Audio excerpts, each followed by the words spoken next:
সাল্লাল্লাহু আলাইহি সাল্লামের পরেও আল্লাহ তাআলা আরও ঐশী সৃষ্টি করে দিলেন, তৈরি করে দিলেন, বলে দিলেন যে রাসূলুল্লাহ সাল্লাল্লাহু আলাইহি সাল্লাম, তুমি তোমার উম্মতের ভিতরে, তুমি তোমার সাহাবীদের ভিতরে একবার কি করো, এক মনোবাক্যে তুমি দাওয়াত দিতে থাকো, ঈমান আনার মালিক কিন্তু আমি আল্লাহ।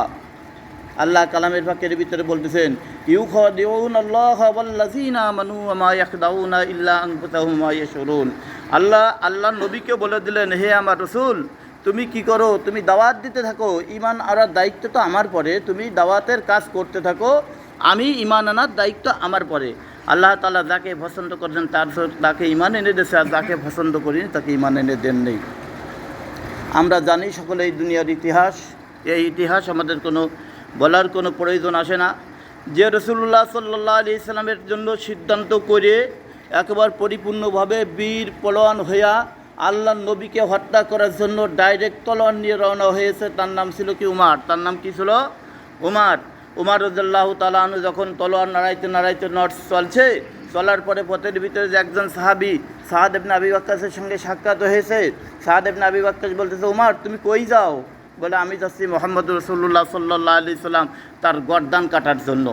ওই যুগে এত বড় পলোয়ান আর এত বড় লাইঠাল, এত বড় শক্তিশালী উমারের পর্দা আর কেউ ছিল না। কিন্তু রাসূলুল্লাহ সাল্লাল্লাহু আলাইহি সাল্লামের সামনে কিন্তু ওর মতন 70 কোটি উমার আসলেও কোনো কাজে আসবে না। রাখে আল্লাহ, মারে কে? মারে আল্লাহ, রাখে কে? আল্লাহ যদি ইজ্জত বাঁচায় রাখে, উমারের মতন মানুষও রসুলকে হত্যা করতে পারি নাই। তার পরিবর্তে যখন সাদ ইবনে আবি ওয়াক্কাস বলে যে, উমার তোমার ওদিকে যাওয়া লাগবে না, তোমার ঘরের খবর আগে নাও, তখন তো ঘরের খবর নিয়ে কয় যে কী হয়েছে বলে এইভাবে কয় যে, সাদ ইবনে আবি ওয়াক্কাস তাহলে তুইও মনে হয় মুসলমান হয়েছে না, আয় আগে তোরে হত্যা করি। তখন সাদ ইবনে আবি ওয়াক্কাস ভয়তে কাঁপতেছে আর বলতেছে, ভাই আমারে তুমি হত্যা করে না, আগে তোমার বাড়িতে খবর নাও। তখন তার বাড়িতে গেছে। কেন বাড়িতে গেছে? আল্লাহ তাআলা কালামের ফাঁকের ভিতরে আপনার নবী, আমার নবী, দিনের নবী মুহাম্মদুর রাসূলুল্লাহ সাল্লাল্লাহু আলাইহি সাল্লামকে লক্ষ্য করে আখ্যায়িত করে বলতেছেন, ইয়া আইয়ুহাল্লাযীনা আমানু কু আনফুসাকুম ওয়া আহলিকুম নারা। কে বলেন? আল্লাহ বলেন, কোরআনের কথা বলতেছেন। আল্লাহ বলতেছেন, হে আমার মুমিন সম্প্রদায়, তোমরা কি করো, নিজে জাহান্নামের আগুন থেকে বাঁচো, অপরকে জাহান্নামের আগুন থেকে কি করো? বাঁচাও, হেফাজত করো। এই বলে আল্লাহ তাআলা কিন্তু আমাদেরকে কালামের ফাঁকের ভিতরে বলেছেন, এই কোরআনকে যে অমান্য করবে, এই কোরআনের আয়াতকে যে না মানবে, সে ডাইরেক্ট কাফের। সে কি বলেন? কাফের। সে তওবা করা না পর্যন্ত আল্লাহ তাআলা তার ঈমানকে মজবুত করবে না। আর তওবা করতে হলেও কিতাবের ভিতরে আসছে, তওবা কতটুকুন করলে আপনার আবার কবুল হবে? যতদূর পর্যন্ত আপনার আমার গুনাহটা পরিষ্কার হয়ে গেছে, এতদূর পর্যন্ত আপনার আবার তওবা করতে হবে। কার কথা? আল্লাহর কথা। কার কথা? আল্লাহর কথা। আল্লাহ বলেন, তুবু ইলাল্লাহ, তোমরা যদি তওবা করতে পারো তাহলে তোমরা পরিবর্তন হয়ে আমার দিকে আসো, আল্লাহু গফুরুর রহিম, তাহলে আমি আল্লাহ তাআলা তোমাদেরকে আমি মাফ করে দেবো। তাই এটা আল্লাহর কথা। কার কথা বলেন? আল্লাহর কথা। আল্লাহ বলতেছেন, কু আনফুসাকুম ওয়া আহলিকুম নারা, তুমি জাহান্নামের আগুন থেকে বাঁচো, তোমার আহাল পরিজনদেরকে বাঁচাও। অন্যত্তরে আল্লাহ রাব্বুল আলামিন কালামের ফাঁকের ভিতরে ঘোষণা করতেছেন, আল ইয়াউমা নাখতিমু আলা আফওয়াহিহিম ওয়া তুকাল্লিমুনা আইদিহিম ওয়া তাশহাদু আরজুলুহুম বিমা কানু ইয়াকসিবুন। আল্লাহর নবী আল্লাহর নবীর কাছে যখন নাকি আয়াতটা আসলেন, কখন আসলেন? রাসূলুল্লাহ সাল্লাল্লাহু আলাইহি সাল্লাম খবর পেলেন। খবর পাওয়ার পরে জানতে পারলেন যে হযরতে উমার আজকে আমার গর্দানকে কাটার জন্য সে আজকে ঘর থেকে বাইরে হয়ে গেছে। কি হবে না কি হবে? রাসূলুল্লাহ সাল্লাল্লাহু আলাইহি সাল্লাম চুপচাপ করে বসে আছে। সাহাবীরা সম্মুখে অনেকগুলো সাহাবীরা বসে আছে। আল্লাহর নবী কারোর সঙ্গে কোনো এই নিয়ে আলোচনা করেননি। জিবরাইল আলাইহিস সালাম রাসূলুল্লাহ সাল্লাল্লাহু আলাইহি সাল্লামের কাছে ইলহামের মাধ্যমে পৌঁছেছে, আল্লাহর নবী আপনি সতর্ক হন, আপনি হুঁশিয়ার হন, আপনার বিরুদ্ধে কিন্তু শত্রুতা শুরু করে দিয়েছে। কালেমাকে এ দেশ থেকে কি করে বিলীন করে দেওয়া যায়, কালেমাকে কি করে এ দেশ থেকে উৎখাত করে দেওয়া যায়, এই জন্য কিন্তু তারা প্রচেষ্টা চালাইছে। সবচাইতে বড় সেনাপতি, সবচাইতে বড় সর্দার হযরত ওমরকে কিন্তু এখানে ফাটানো হচ্ছে। তখন তার হযরত ওমর বলিনি, বলছে উমর ইবনে খাত্তাবকে কিন্তু ফাটানো হচ্ছে তাকে, আপনাকে হত্যা করার জন্য। রাসূলুল্লাহ সাল্লাল্লাহু আলাইহি সাল্লাম বললেন যে, আল্লাহু আলাম, আল্লাহ তো ভালোই জানে, আমার তো কোনো কিছু করার দরকার নেই। এখন উমর রাদিয়াল্লাহু তাআলা আনহু যে টাইমে পৌঁছবে, এই টাইমে হযরত উমর আর পৌঁছাইতে পারতেছে না। আল্লাহর নবী মনে মনে বলতেছে, কী হলো ব্যাপারটা, কোনো সমস্যা হলো কি না? তা আলিমুল গায়বি ওয়া শাহাদা, গায়বী খবর জানে কে বলেন? একমাত্র আল্লাহ জানে। এইবার উমর ইবনে খাত্তাব রাদিয়াল্লাহু তাআলা আনহু ওদিকে মুসলমান হইয়া পাকাপুক্ত হইয়া গোসল করিয়া পাঞ্জাবি টুপি পইরা জামা গায়ে দিয়া কি করেছেন আল্লাহর নবীর কাছে দরবারে উপস্থিত হয়ে বলতেছে, ইয়া রাসূলুল্লাহ সাল্লাল্লাহু আলাইহি সাল্লাম, আমার গুস্তাখি, আমার বিয়াদবি আপনি মাফ করেন, আপনি আমাকে মুসলমান হিসেবে কবুল করেন এবং আপনি আমাকে কালিমা পড়াই দেন, লা ইলাহা ইল্লাল্লাহু মুহাম্মাদুর রাসূলুল্লাহ সাল্লাল্লাহু আলাইহি ওয়াসাল্লাম।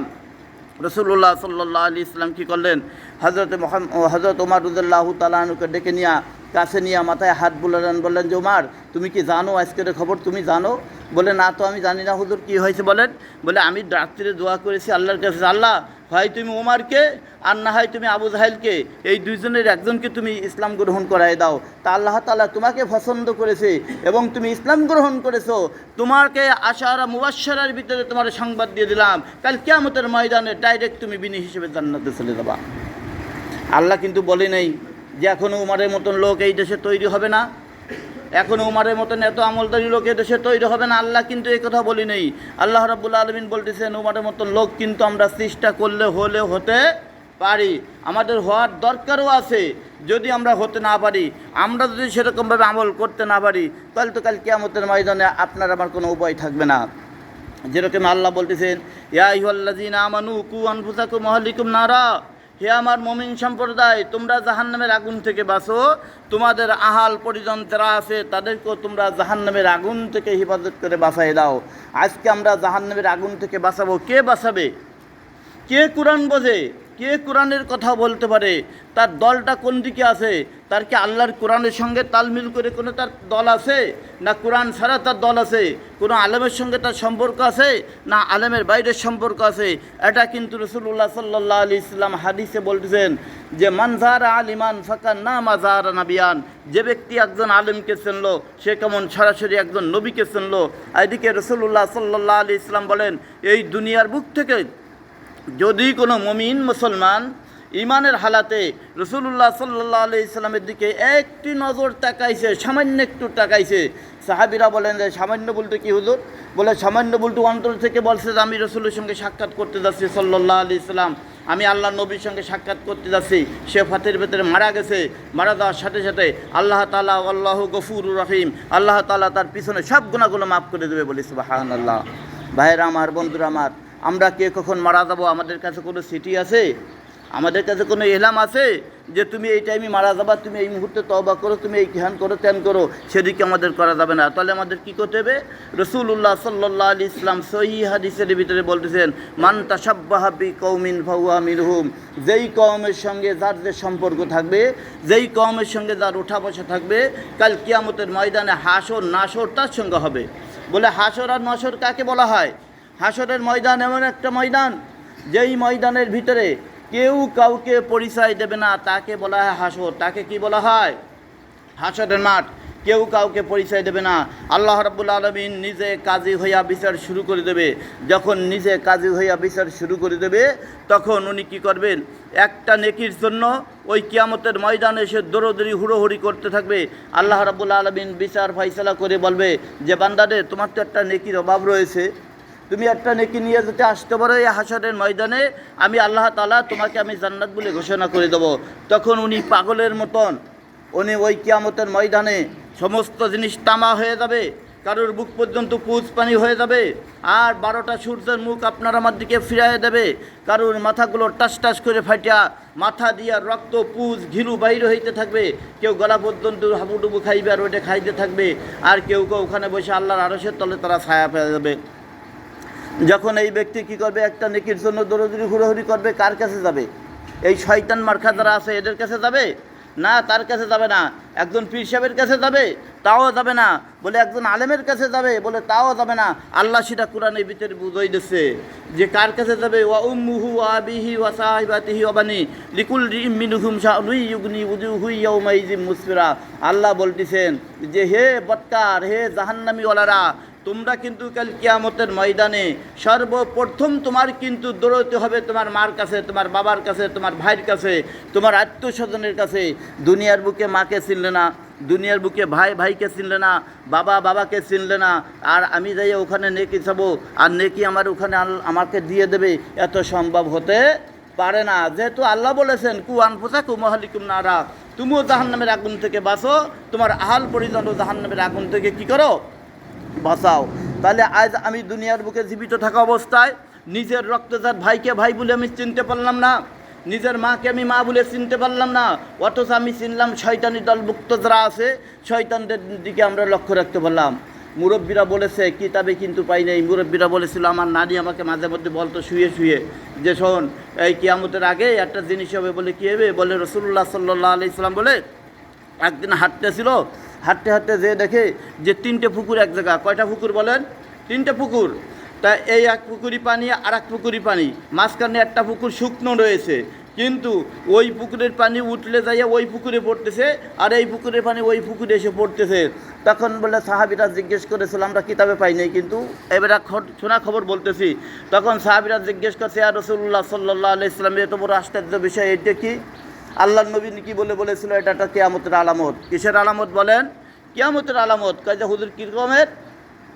কয় যে একজন তার নিজের ভাইকে চিনবে না, অপরকে ভাই বলে ওই ভাইকে বাদ দিয়ে সে ওই দিকে আদন প্রদন চলাফেরা করবে, এটা একটা কিয়ামতের আলামত। এটা কিসের আলামত? কিয়ামতের আলামত। বলে হুজুর তা কিয়ামতের আলামত হলো, তাহলে এই ব্যক্তির কী হবে? বলে ওই ব্যক্তি ডাইরেক্ট জাহান্নামী হয়ে যাবে। কী হয়ে যাবে? ডাইরেক্ট জাহান্নামে যাবে। মুরব্বীদের কাছ থেকে আমার শোনা। তাহলে আজকাল কিন্তু আমাদের ভিতরে আমাদের সমাজ, নামাজ, আমাদের কমাজ সব কিছু এরকমভাবে চলেছে।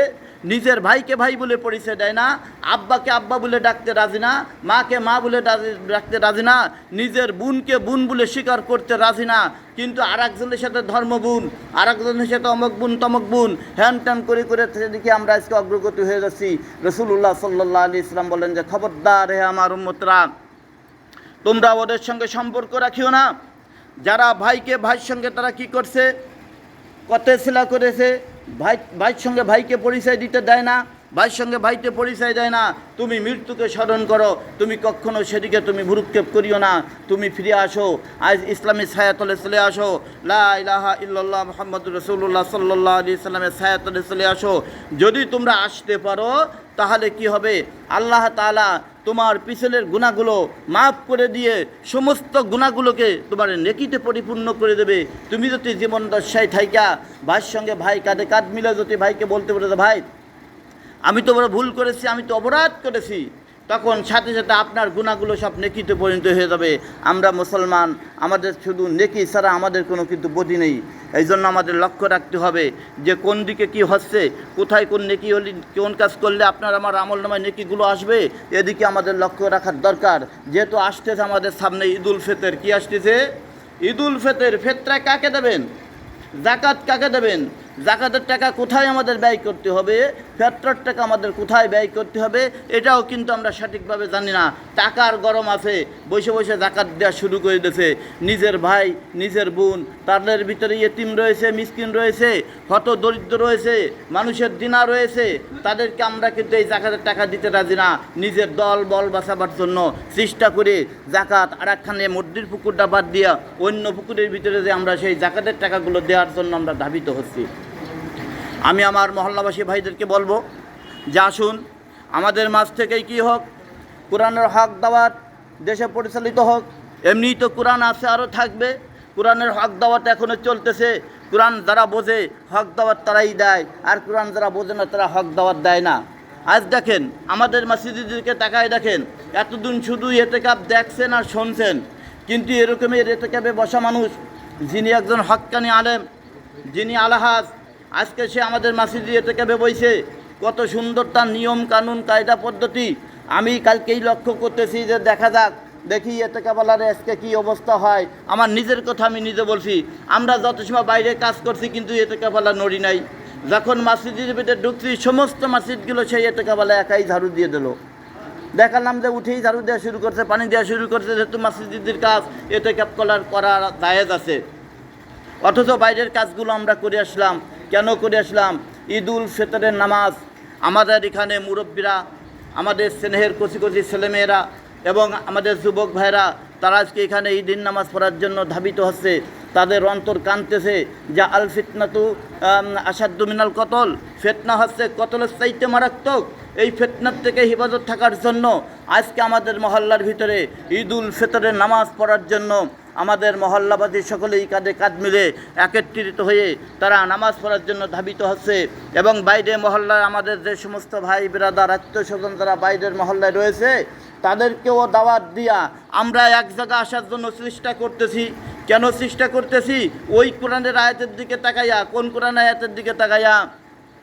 কিয়ামতের দিন একটা নেকির যদি আপনার আমার প্রয়োজন হয়, এই একটা নেকির জন্য আগে যাবে মার কাছে, তারপরে যাবে বাবার কাছে, তারপরে যাবে ভাইয়ের কাছে, তারপরে যাবে বংশধরের কাছে, এরপরে আস্তে আস্তে আস্তে আস্তে পরস্পর একজন একজনের কাছে যাবে।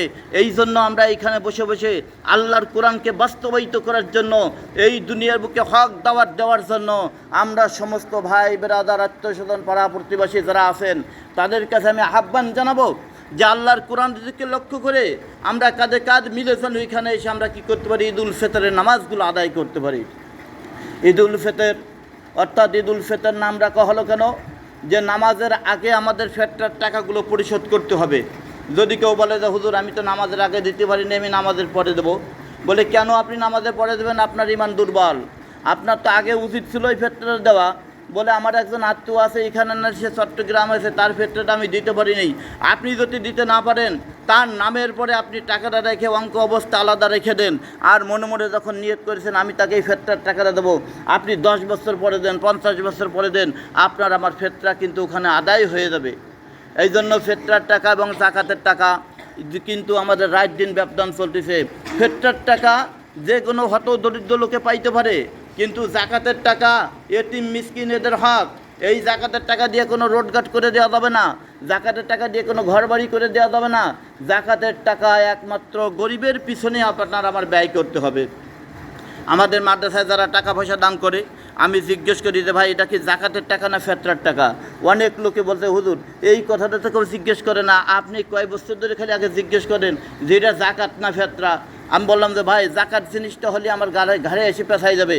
আর যদি ফিতরার টাকাটা হয়, যদি কায়দা কৌশল করে আমি অন্য কিতাবের ভিতরে মাদ্রাসার কাজের ভিতরে যদি আমি খাটাই দিতে পারি তাহলে আমি বেশ বাইসে যেতে পারবো। কিন্তু জাকাতের টাকা দিয়ে মাদ্রাসার ঘর করা আমার জায়েজ নেই, যেহেতু এখানে ধনট্যবানের লোকেরা এখানে পড়তে আসতে পারে। আবার ফিতরার টাকা দিয়ে আপনার আমার টাকা দিয়ে আমি কী করতে পারি? রোড করে দিতে পারি, আপনার ই করে দিতে পারি, একটা চার করে দিতে পারি, ফুল করে দিতে পারি, কিন্তু জাকাতের টাকায় সেটা হবে না। এই জন্য জাকাত যাদের বারে ফরজ হয়েছে আমরা খুবই হুশ হইয়া জাকাতের টাকাগুলোকে আমরা বিতরণ করার জন্য ইনশাআল্লাহ চেষ্টা করব। তাই ঈদুল ফিতর, এই ঈদুল ফিতর কেন নাম রাখা হলো? ফিতরা দিতে হবে। এখন ফিতরা আমরা দিতেছি কাদেরকে? হত দরিদ্র অসহায় যারা গরিব মিসকিন আছে তাদেরকে আমরা ফিতরা দিতেছি। এই ফিতরার টাকাটা পরিশোধ করে যখন নাকি আমি আপনি 2 রাকাত ওয়াজের নামাজ ঈদুল ফিতরের নিয়ত করে যখন দাঁড়াই যাব, আল্লাহ রাব্বুল আলামিন ফেরেশতাদের দিকে তাকাই ডাক দিয়ে বলবেন, ওই ফেরেশতারা, আমি আল্লাহ রাব্বুল আলামিন আজকে ফজরের নামাজের পর থেকে নিয়া জোহরের নামাজের আগ পর্যন্ত আমি শত শত কোটি কোটি আমার পক্ষ থেকে রহমতের ফেরেশতাগুলো ফাটাই দিছি। আজকে তারা দুনিয়ার বুকে বিচরণ করতেছে, তা তোমরা কি দেখতেছো না? তোমাদের সম্মুখে কি এমন কোনো লোক নেই যে তারা ফিতরার টাকা দিয়ে আজকে তারা নামাজ পড়তেছে? তারা আজকে ফিতরার টাকা পরিশোধ করে তারা নামাজের জন্য আসে। কিছু একদল ফেরেশতা দেখে আল্লাহ আর একটা নতুন একটা জিনিস দেখছি। বলে কি দেখছো? কয় যে আল্লাহ এই ঈদুল ফিতরের নামাজ শেষ করে তার নিজের ভাই তার নিজের ভাইয়ের সঙ্গে, নিজের ছেলে নিজের বাবার সঙ্গে দৌড়াই যাইয়া তারা কি করতেছে? মুনাকা করতেছে, তারা দোয়া পড়তেছে। আল্লাহ এটা দেখে বড় আশ্চর্য হয়ে গেছি। আল্লাহ কয় যে যখন নাকি ঈদুল ফিতরের নামাজ পড়ে ব্যক্তিগত আল্লাহ রাব্বুল আলামিনের হাতেই শক্তিটা রয়েছে। ঈদুল ফিতরের নামাজ পড়ে যখন আপন ভাইয়ের সঙ্গে, চাচাতো ভাইয়ের সঙ্গে, মা বাবার সঙ্গে, ছেলে বাবার সঙ্গে যখন নিকিরা সালাম দিয়ে আস্তে ডাইন পা আগে দিয়া আর বাম পা পিছে রেখে যখন সালাম দেবে, আসসালামু আলাইকুম, আপনি কেমন আছেন, আপনার শরীরটা সুস্থ আছে কিনা, এই কথাটুকু বলুক আর না বলুক, শুধু সালাম দিয়ে সামনের দিকে অগ্রগতি গেছে। আল্লাহ কয় যার পিছনে পা গুড়ালি উঠার আগে আমি 2 জনের গুনাহ মাফ করে দিলাম, বলি সুবহানাল্লাহ। আর এদের দ্বারা আমি কি করলাম? সারা পৃথিবীর বুকে আমার রহমতকে আমি নাজল করে দিলাম। অবাই আজকে আমরা কোন পথে রয়েছি? আমরা শয়তানের দলভুক্ত হয়ে গেছি। আমরা ভাইয়ের সঙ্গে ভাইয়ের কাছে দাঁড়িয়ে নামাজ পড়তে রাজি না, আমরা ভাইয়ের দ্বারে বসে নামাজ পড়তে রাজি না, ছেলে বাবার দ্বারে বসে নামাজ পড়তে রাজি না। সাহাবী কেরাম রাদিয়াল্লাহু তাআলার মাধ্যমে ছিলেন, যখন নামাজে গেছে ছেলে আস্তে খোঁজ করে বাবারে খোঁজ করতেছে, বাবা গেল কোথায়, এদিক ওদিক তাকাচ্ছে। আল্লাহর নবী বসে বসে দেখতেছে রহস্যটা কী হলো। কয়েছে কী ব্যাপার, তুমি কি তালাশ করো? কয়েছে হুজুর আমার বাবাকে আমি তালাশ করতেছি। বলে তোমার বাবাটা আমি অন্য জায়গায় একটা কাজে ফাটাই দিছি। তখন ছেলেটার মনের ভিতরে একটু দুঃখ লাগলো, হাই রে আল্লাহ, আজকে আমি নামাজ শেষ করে আমার বাবার সঙ্গে আমি মুনাকা করব, আমার বাবার সঙ্গে আমি মুসাফা করব। জিবরাইল আলাইহিস সালাতু ওয়াস সালাম আল্লাহর নবী কাছে এলামের ভিতরে বললেন, ইয়া রাসূলুল্লাহ সাল্লাল্লাহু আলাইহি সাল্লাম, আল্লাহ রাব্বুল আলামিন ওই ছেলের জন্য তার বাবার সঙ্গে সাক্ষাৎ করার আগে তার পিছনে সব গুনাহগুলো মাফ করে দিয়েছে। তাহলে আজকে আমরা কোন দিকে আছি? আমরা হাদিসও বুঝবো না, কোরআনও বুঝবো না। আমরা এক এক মসজিদের ভিতরে এক এক ইমাম সাহেব রাখি, লেখা জান না পড়া জান না, তার একটা ইমাম রাখি। আর এক জায়গায় আর একজনে ইমামতি করার টাইম দিয়ে দিই, তার কোনো কিছু জানে না, তার আমরা ইমামতির টাইম দিয়ে দিই। এই ইতিহাসের ভিতরে আমরা লিপ্ত রয়েছি। আমরা মন ভরা প্রাণ ভরা কোনো কথা কিন্তু ঈদগাহ মাঠে আমরা বলতে পারি না, যার কারণে আজকে আমার এলাকার ভিতরে, আমার মহল্লার ভিতরে, আমাদের গোরস্থানের সৌজন্যে, আমাদের এলাকার মুরব্বীদের সৌজন্যে যারা আমরা এলোমেলো হয়ে এলোপাতার হয়ে এখানে সেখানে আমরা নামাজ পড়তেছি, এইটাকে বাদ দিয়া যাতে আমরা ভাই বিরাদার আত্মীয় স্বজন নিয়ে একত্রিত হয়ে ঈদুল ফিতরের নামাজ, ঈদুল আজহার নামাজগুলো আদায় করতে পারি। এই জন্য আমার মহল্লাবাসী ভাইরা আজকে আমার ডাকে সাড়া দিয়েছেন, আমি বড় খুশি। কারণ কোন দিক দিয়ে খুশি? এই ঈদগার ময়দানের ইমাম ছিল কিন্তু আমার কাকা মৌলানা রুস্তম আহমদ, জানার নাম এখনও সব জায়গায় কণ্ঠ বাজতে থাকে। আজকে সেই তানার পক্ষ থেকে, তানার ইমামতিকে লাঞ্ছিত বঞ্চিত করে আমাদের সারসেন গ্রাম থেকে তারা একেবারে ধুয়ে মুছে দিতে চায়। আর আমি চাই হক জিনিস নিয়া আমরা হকের ভিতর ঠাইকা সেই কাকা রুস্তম আহমদের পক্ষ থেকে যে আমরা ইমাম ছিলাম, সেই ইমামতি আমাদের মহল্লার ভিতর করে আমরা তাদেরকে দেখাই দিতে চাই যে দেখো তোমরা শয়তানের দল মুক্ত হয়ে যায়, ঈদের মাঠ ভেঙে দেছো। আজকে আমরা সেখান থেকে সরে আসে আমার ভাই বিরাদার প্রতিবেশী নিয়া আজকে আমরা সেই ইমামতিকে আমরা বহল করে রেখেছি। এইখানে কালকে যে ব্যক্তি ইমামতি হয়ে নামাজ পড়াবে সর্বপ্রথম নেকিটা যে পৌঁছে যাবে কিন্তু আমার কাকার রুহের মাগফিরাতের পরে। হয়তো কেউ বলতে পারেন যে হুজুর এত বড় একটা কথা বললেন কি করে? বলে এটা কোরআনের ভিতরে আছে, হাদিসের ভিতরে আছে। ওয়াকাযা রাব্বুকা আল্লা তা'বুদু ইল্লা ইয়াহু ওয়া বিল ওয়ালিদাইনি ইহসানা। আল্লাহ বলেছেন যে হে দুনিয়ার মানুষ সম্প্রদায়, তোমরা সর্বপ্রথম কি করো? আমার ইবাদত শেষ করার পরে তোমাদের আর একটা নৈতিক চরিত্র ইবাদত রয়েছে, তোমার মা বাবার সেবাযত্ন করো। আমরা আমাদের সেই মৃত্যু ব্যক্তিদের আমরা সেবাযত্ন করতে পারছি না, আমরা তাদের জন্য একটু দোয়া করব। ওই ঈদের মাঠে যখন নাকি বলেছি যে আমার অমুক একজন একটু অসুস্থ রয়েছে, আমার সাইদে ভাই জিকু মুন্সি অসুস্থ, আমি ওখানে বললাম, আমার কথাটাকে প্রত্যাখ্যান করে ফেলাই দিয়েছে, না তার জন্য দোয়া হবে না। ওরকমের দোয়া করতে গেলে অনেক লোকের দরকার। তারপরে আমার বড় হুজুর মারা গেল, দোয়ার কথা বললাম, দোয়া হলো না। আমার শ্রদ্ধেয় ভাইজান মৌলানা নওয়াব আলী সাহেব যাকে ইমামতি দিয়ে গেছিল আমার কাকা, তার জন্য দোয়া ছিলাম, তার জন্য দোয়া করা হলো না। আমি আপনি কি করে বুঝতেছি যে আপনি মারা গেলে আপনার আমার জন্য দোয়া করবে? কখনো তা করতে রাজি নয়। তা যেখানে আপনার আমার জন্য দোয়া হবে, যেখানে আপনার আমার জন্য ইতিহাসকে বলা হবে, আলোচনা করা হবে, ভাই বিরাদার বন্ধু বান্ধব যারা আছে তারা অন্তর থেকে মন দিয়ে শুনতে থাকবে, এমন অবস্থায় আমাদের থাকা উচিত এবং আমরা থাকবো বলে দাবি করছি ইনশাআল্লাহ। আমি আপনাদের কাছে এখনও দাবি রাখি যে আমাদের ভিতরে যাদের নিয়তের ভিতরে গরমিল আছে, আমরা নিয়ত যদি করি হকের পথে, আল উলামা ওয়ারাসাতুল আম্বিয়া যারা যে নিয়ত করেছে আমরা সেই নিয়তের দিকে অগ্রগতি থাকি। আজ আমাদের গ্রামের ভিতরে সমস্ত মুরব্বী আলেমগুলো মারা গেছে, দুইটি আলেম মাত্র এখন জীবিত আছে, হক্কানি আলেম, আমলদার আলেম। সেই আলেমের ভিতরে হচ্ছে আমার শ্রদ্ধেয় মাইজে কাকা মৌলানা ইমদাদ হোসেন একজন, আর উত্তরপাড়ার ভিতরে আছে মৌলানা আবুল বশার। আমি আবুল বশারকে বলেছি, কাকা আমরা কিন্তু ওখানে মাঠ করতে চাচ্ছি। উনি বলছে আলহামদুলিল্লাহ, খুশি হলাম, মাঠ করে ফেলা অতি সত্তর। তোমার মুরব্বীরা তো বুঝি নেই, এত পিছনে কেন মাঠ করতেছ, আগে কেন করনি? আমি চৌধুরী বাড়ি মিকাইল চৌধুরীর সঙ্গে কথা বলেছি, উনিও বলছে যে আমি খুশি হলাম, আপনারা মাঠ করে ফেলান। চৌধুরী বাড়ি আরও কিছু লোকের সঙ্গে আমি কথা বলেছি, তারা বলছে যে আমরা সুযোগ পেলে ওখানে যে আমরা নামাজ পড়ে আসবো। তাহলে তাদের মনে কত বড় আশা রয়েছে যে ভাই বিরাদার আত্মীয়স্বজন নিয়ে একা জায়গায় নামাজ পড়ে, আর নামাজ পড়তে যাওয়ার আগে যদি চিন্তা করি যে গোলমাল হয় না, ফেসাদ হয়, কী হয় না কী হয়, এর থেকে ওর থেকে আমাদের সরে থাকাটাই অতি উত্তম। কুয়ান পূজাকু মহালিকুম নারা, নিজের জাহান্নামের আগুন থেকে বাঁচো আর নিজের আহাল পরিজনদেরকে জাহান্নামের আগুন থেকে বাঁচাও। তা আমি আজ হাজরানা মজলিসে যে সমস্ত মুসল্লিবর্গ রয়েছেন, আমি তাদের কাছে দাবি রাখবো যে ঈদের নামাজ পড়তে কিন্তু অনেক লোকের দরকার নেই, 3 জন লোক হলেই কিন্তু ঈদের নামাজ পড়া যায়। জুম্মন নামাজ যে কয়জন হলে পড়া যায়, সেই কয়জন নিয়ে ঈদের নামাজও পড়া যায়। আমি দাবি রাখবো যে আমার মহল্লার ভিতরে কমপক্ষে 500 লোক আছে, কমের পক্ষে ছোট বড় দিয়া আমরা সকলে যেন কাঁধে কাঁধ মিলে যার সঙ্গে যার বন্ধুত্ব খাতের আছে তাকে এনে আমরা যেন এখানে নামাজগুলো আদায় করতে পারি। আল্লাহ তাআলা আমাদের সেই তৌফিক দান করুক। আমরা সকলে বলে আমিন। ওয়া মা আলাইনা ইল্লাল বালাগ।